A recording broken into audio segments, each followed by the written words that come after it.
today's video, we are going to be talking about the pricing strategy in the marketing mix. But before we get to that though, we need to talk about what the marketing mix is. The marketing mix is a mix of strategies that companies or organizations use in order to market their product or products.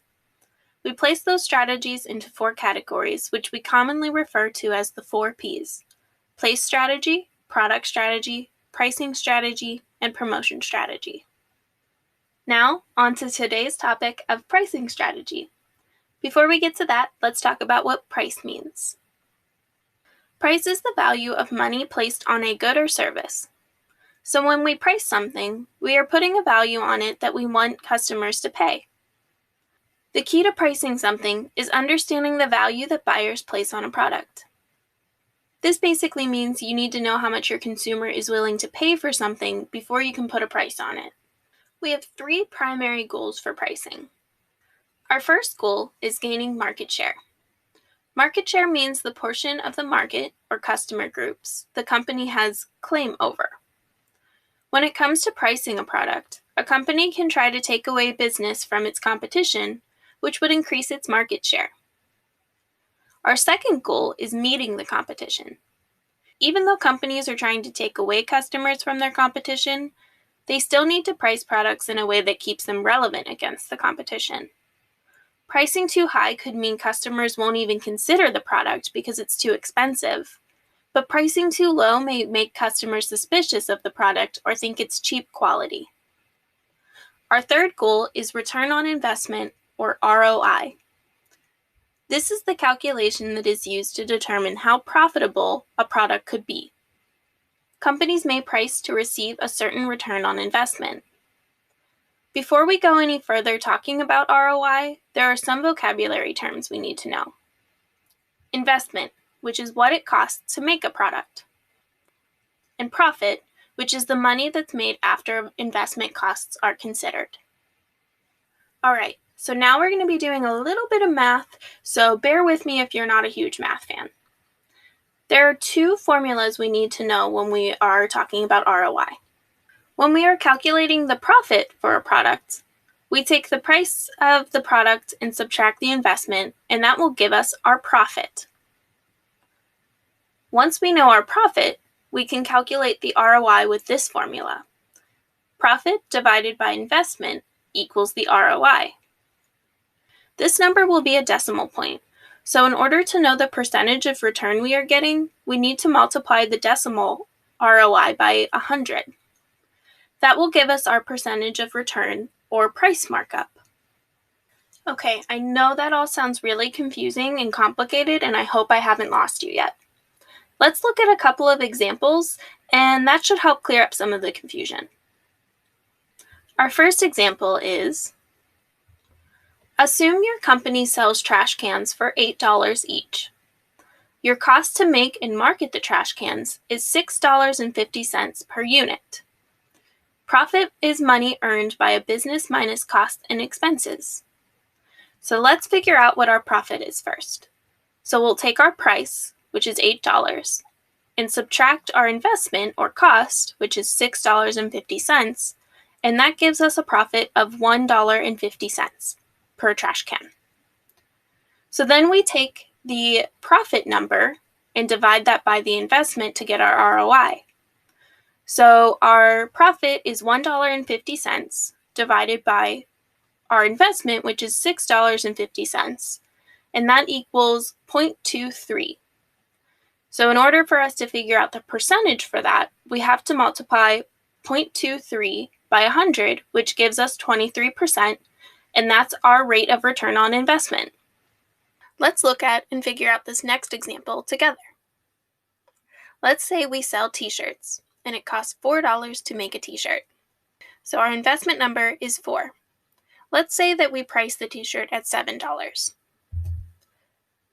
So then, if we go to figure out our profit, it would be 7, the price, minus 4, the investment, and that equals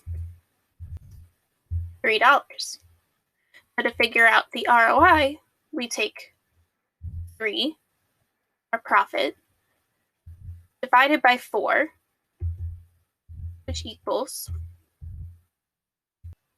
0.75. And then to figure out the percentage, we take 0.75 times 100, and that gives us 75%. Which means that our ROI is 75% for this. Now let's look at what happens when we price our product below our investment cost. So I'm going to put our price at $3. So if I figure out my profit, it would be 3 minus 4 equals -1. So then to figure out ROI, I take my profit number of -1 and divide it by my investment number of 4, which equals -0.25. And then when we're figuring out our ROI percentage, it would be -0.25 times 100 gives us -25%. That means that we're losing 25%. So we're not only not gaining our money back, but we are actually losing money if we price below our investment costs. So we always want to make sure that we're at least pricing our product to cover our investment costs. And in order for us to return a profit, we would need to price it so that we have at least 1% for our ROI percentage. So now that we've talked about the goals of pricing, let's talk about pricing strategies. We have 4 main categories of pricing strategies: cost-based pricing, demand-based pricing, competition-based pricing, and psychological pricing. Our first one is cost-based. Cost-based pricing is setting prices based on the costs to make the product. So let's take the trash can example again. If it took us $6.50 to make a trash can, if we want our profit to be 10%, we would need to set the price 10% higher than our cost amount. If we wanted our profit to be 23%, we would set the price 23% higher than our cost amount. This strategy is good for new companies just starting out that don't have much of a market share yet, because they can at least cover their costs and not lose money even if they aren't making a ton of profit. Next is demand-based. Demand-based pricing is when marketers attempt to determine what consumers are willing to pay for given products. There's an importance of a consumer's perceived value of an item with this strategy.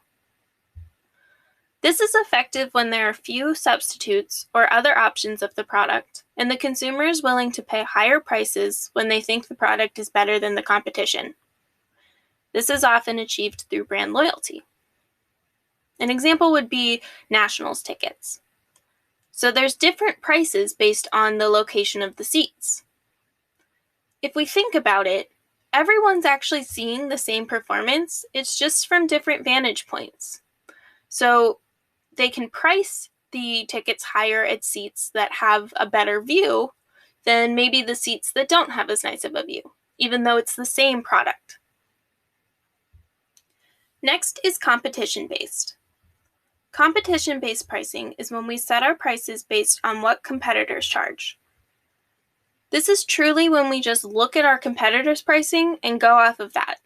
There's not really consideration of cost or demand. You can take one of 3 actions with this strategy: price above the competition, price below the competition, or price the same as the competition. This sort of depends on what your competition looks like and how many competitors you have, of which option you would take. Next is psychological pricing. Psychological pricing is when we use various techniques that create an illusion for customers or that make shopping easier for them. Psychological pricing is kind of neat because it's more of a mental game than anything. There are 6 subcategories of strategies for psychological pricing: odd-even pricing, prestige pricing, multi-unit pricing, bundle pricing, promotional pricing, discount pricing. Let's talk about each of them. Odd-even pricing is when we use odd pricing, such as $9.99, to suggest bargains. This comes from a psychological principle based on odd numbers conveying a bargain image, while even numbers convey a quality image. So even though we know that $9.99 is basically the same as 10, there's something that triggers in our brain that makes us believe that it's actually a better price. How crazy is that? Prestige pricing is when we set higher than average prices to suggest exclusiveness, status, and prestige. So for example, Fiji water versus Deer Park water. They're both water, but Fiji water prices itself a little bit higher because it's a more prestigious or exclusive water. You could also count luxury brands like Coach or Dior, or even Yeezys versus regular old Adidas shoes. Someone is telling us that these things are better or fancier, so they should cost more, even if it's not the case that they actually should cost more. Multi-unit pricing is when it seems like it's a bargain and helps to increase sales by pricing in multiples. So an example would be 3 for 99 cents instead of putting 33 cents each. You'll mostly see this in grocery stores and convenience stores. Bundle pricing is when several products are included in a package that is sold as a single price. An example might be like an Xbox with a new game, or if you get a cell phone and you also get headphones or a tablet with it. You see bundle pricing a lot around big shopping dates like Black Friday. Promotional pricing is used with sales promotions when prices are lower than average. So examples might be back to school sales, President's Day sales. Most of the time, this is when a store or company is trying to move out old products to make room for new products, like furniture or cars. Discount pricing involves the seller offering reductions from the usual price based on the buyer's behavior and/or performance. So examples of this might be buying products in bulk and getting a discount for it, or seasonal discounts, like when the consumer is willing to buy at a time outside the customary buying season, like buying a bathing suit in the fall. This might also be the case with loyalty programs, like Starbucks or Chick-fil-A that brands have. To show that you are valued for being a part of their program, they might give you a discount on a product or a free product. And there you have it, the goals of pricing and pricing strategies. Pricing is such a cool topic because most of the time we don't really think of why a product is priced the way it is, but it starts to make more sense when we know some of the pricing strategies. And that's all I have for this video, so I'll see you in the next one. Thanks for watching!